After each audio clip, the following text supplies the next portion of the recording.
Baik, Assalamualaikum warahmatullahi wabarakatuh. Perkenalkan, nama saya Rifki Adik Rozan, NIM 1222408 dari Prodi Teknik Perminyakan. Pada video kali ini, izinkan saya mempresentasikan terkait proyek atau laporan yang telah kelompok kami susun, yang berhubungan juga dengan matkul PRD, dengan judul pengembangan alat miniatur hydrocyclone untuk pemisahan pasir dari fluida produksi.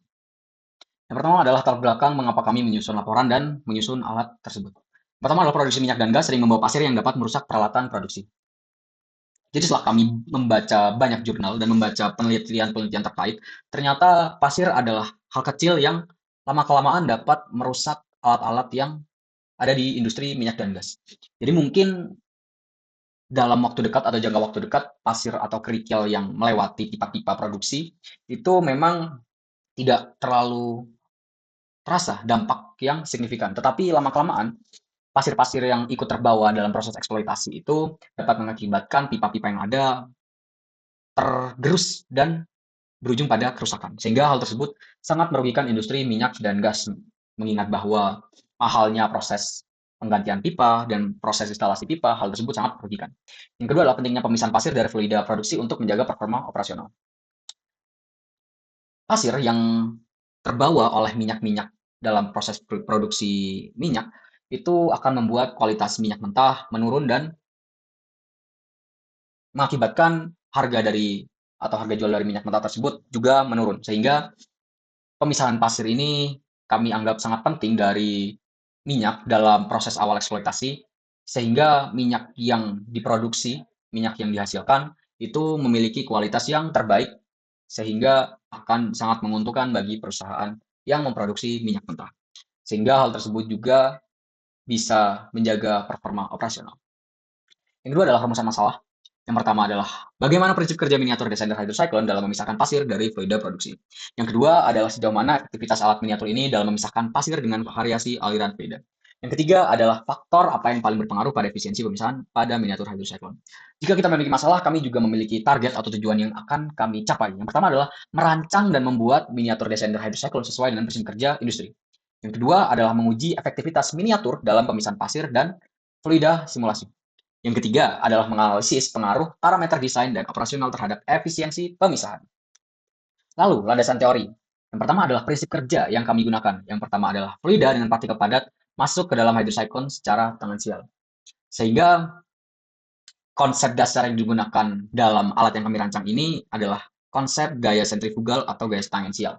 Jadi, simpelnya atau mudahnya, gaya sentrifugal sendiri adalah gaya yang mendorong benda keluar bidang atau keluar sirkuit dari lintasan. Jadi ketika kami menyemprotkan minyak dan pasir, harapannya adalah pasir tersebut akan terdorong ke dinding-dinding alat kami, sehingga pasir tersebut juga mendapatkan gaya gravitasi, dan pasir tersebut akan mengendap ke bawah alat yang telah kami rancang. Sehingga fluida dan pasir yang telah tercampur sebelumnya harapannya dapat terpisahkan. Yang kedua adalah gaya sentrifugal mendorong partikel lebih berat ke dinding alat. Seperti yang sudah saya bilang sebelumnya, partikel yang lebih besar tentunya akan lebih mudah terdorong dan lebih mudah terdorong keluar lintasan, sehingga partikel yang lebih berat tersebut akan tertarik oleh gaya gravitasi sehingga turun dan mengendap ke bawah. Yang ketiga adalah fluida yang lebih bersih bergerak keluar melalui overflow.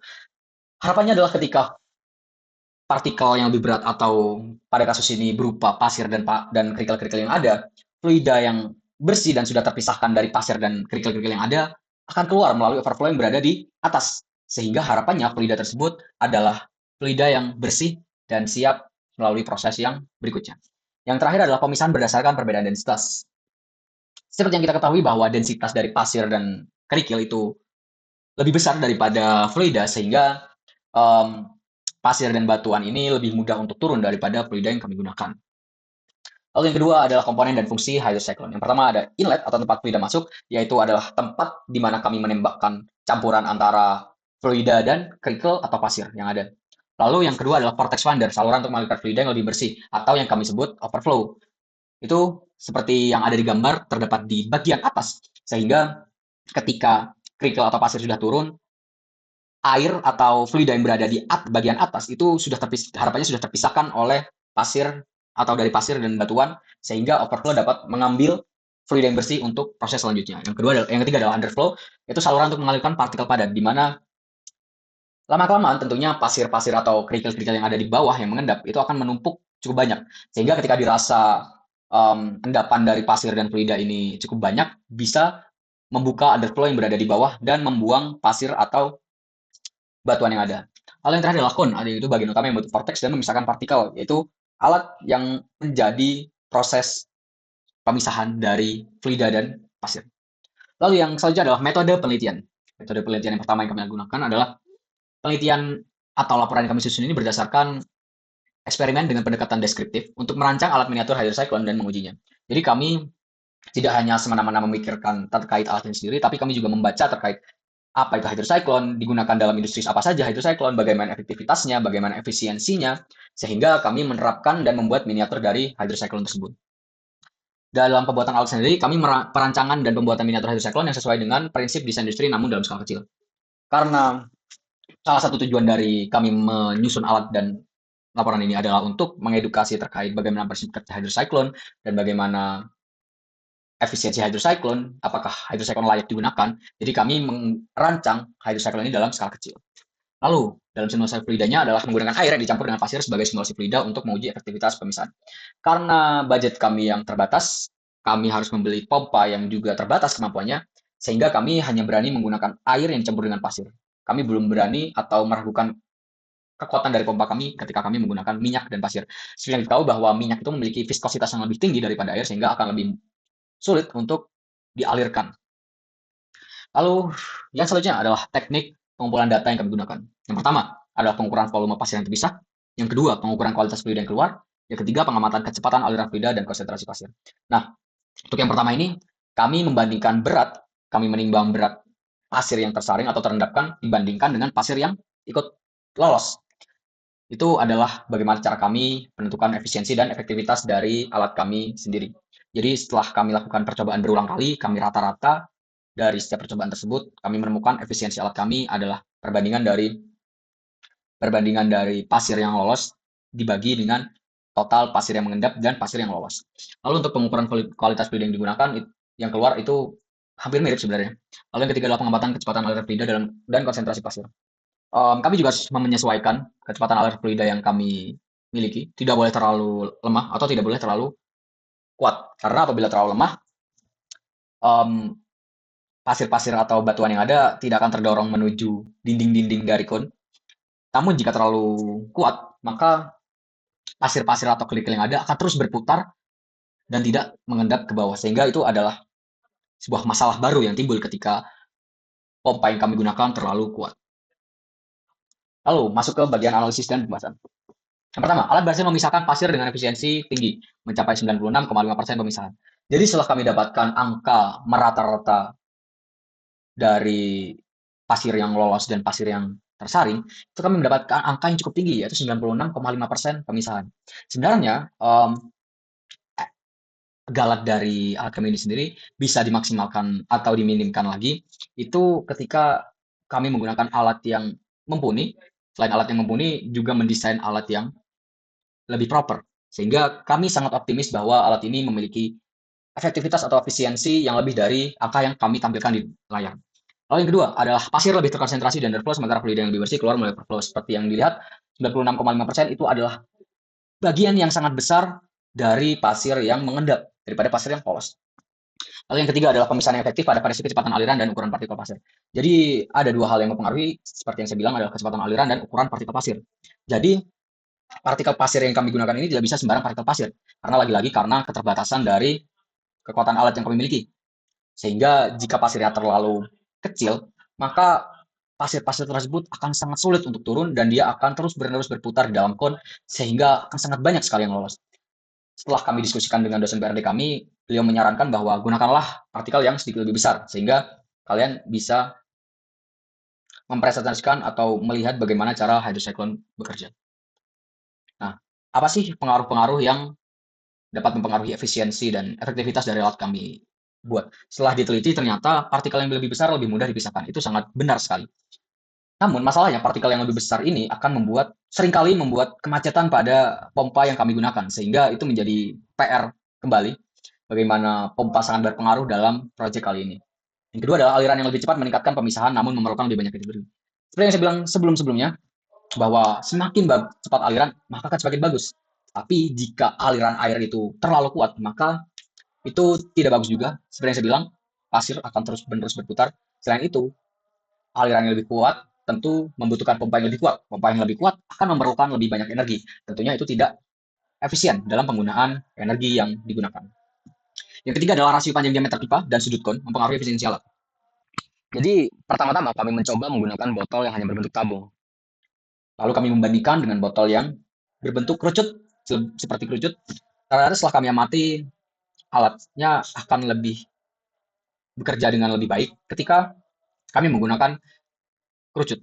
Sehingga setelah kami coba membeli kon olahraga, ternyata alat kami menunjukkan bahwa efisiensinya dapat diandalkan.